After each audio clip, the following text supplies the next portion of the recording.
दिसंबर की वो रात थी। शीत लहर ने पूरे इलाके को अपने कब्जे में ले रखा था। तापमान शून्य के करीब था और कोहरा इतना घना कि लगता था आसमान जमीन पर उतर आया हो। चांदपुर के जंगलों से गुजरती उस कच्ची पगडंडी पर राघव अपनी पुरानी एटलस साइकिल घसीट रहा था। वो पेशे से एक बंजारा था। गांव-गांव घूमकर चूड़ियां, बिंदी और श्रृंगार का सामान बेचता था। दांत आपस में टकरा रहे थे, हाथ पैर सुन्न पड़ चुके थे, कानों पर मफलर कस चुका था, फिर भी ठंड सुई की तरह हड्डियों में चुभ रही थी। साइकिल के कैरियर पर बंधा लोहे का बक्सा हर पत्थर पर खनखनाता और उस सन्नाटे में ये आवाज किसी चेतावनी जैसी लगती। तभी दूर कहीं सियार के रोने की आवाज आई। राघव का दिल बैठ गया। उसने मन ही मन हनुमान चालीसा दोहरानी शुरू की, लेकिन होंठ हिले नहीं। उसे समझ आ गया था कि अगर 1 घंटे में आग या शरण नहीं मिली तो सुबह तक वो बर्फ की मूर्ति बन जाएगा। तभी घने कोहरे के पीछे एक बहुत हल्की पीली रोशनी टिमटिमाती दिखी। दिमाग चेतावनी दे रहा था कि यह खतरा हो सकता है, मगर शरीर कह रहा था यही जिंदगी है, शायद कोई वन चौकी या किसी लकड़हारे की झोपड़ी। उसने हिम्मत जुटाई और साइकिल उस रोशनी की ओर मोड़ दी। जैसे जैसे वो पास पहुंचा, गीली मिट्टी, जलते कोयले और पुरानी सीलन की अजीब मिली-जुली गंध नाक में भर गई। सामने एक जर्जर खपरेल वाली झोपड़ी थी, बिल्कुल किसी पुराने ढाबे जैसी। बाहर एक खंबे पर लालटेन लटक रही थी। राघव ने राहत की सांस ली, साइकिल टिकाई और अंदर बढ़ा। आओ मुसाफिर, आवाज आई, जैसे किसी सूखे कुएं की गहराई से। रास्ता भटक गए हो या किस्मत यहां खींच लाई है। अंदर आग जल रही थी। आग के पास बैठते ही राघव को लगा जैसे स्वर्ग मिल गया हो। उसने चाय की फरमाइश की। माहौल अजीब था, ना कोई हंसी, ना बर्तन की आवाज, बस सन्नाटा और हुक्के की धीमी गुड़गुड़। वहां 3 लोग बैठे थे, एक झुका हुआ बुजुर्ग, एक रौबीला ठाकुर सा आदमी और चूल्हे के पास खड़ा ढाबे का मालिक। चाय लेते वक्त राघव की उंगलियां मालिक हरिराम की उंगलियों से छू गईं। वो हाथ बर्फ से भी ज्यादा ठंडा था। राघव सिहर उठा। तभी बातों बातों में भूत प्रेत का जिक्र छिड़ गया। शब्द निकलते ही जैसे हवा जम गई। अंगीठी की आग पीली से नीली हो गई।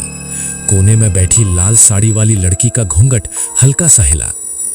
ठाकुर रुद्र प्रताप ने गरज कर बात काटी, लेकिन उसकी आंखों में डर साफ तैर रहा था। तभी बुजुर्ग श्यामलाल ने गहरी सांस ली और बोलना शुरू किया। उसकी आवाज बदल चुकी थी। अब वो कहानी नहीं, सच सुना रहा था।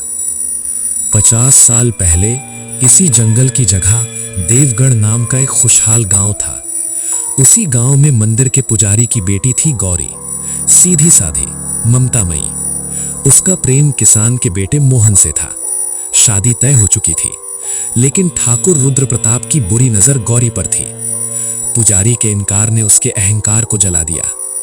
अमावस की एक दिसंबर रात, ठीक आज जैसी, ठाकुर अपने 2 नौकरों हरिराम और श्यामलाल के साथ गौरी को उठा लाया।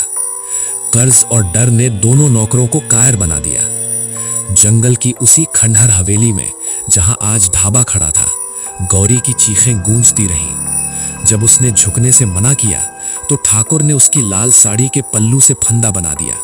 नौकरों ने हाथ पकड़ लिए। गौरी मर गई। उसकी लाश सूखे कुएं में फेंकी गई। अगले दिन मोहन ने भी उसी कुएं में कूदकर जान दे दी। पुलिस, कानून सब ठाकुर की जेब में थे। 1 साल बाद उसी अमावस की रात कोहरे से गौरी वापस आई। अब वो इंसान नहीं थी।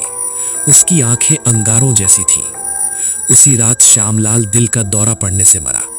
हरिराम आग में गिलकर मरा और ठाकुर ने पागलपन में खुद को गोली मार ली।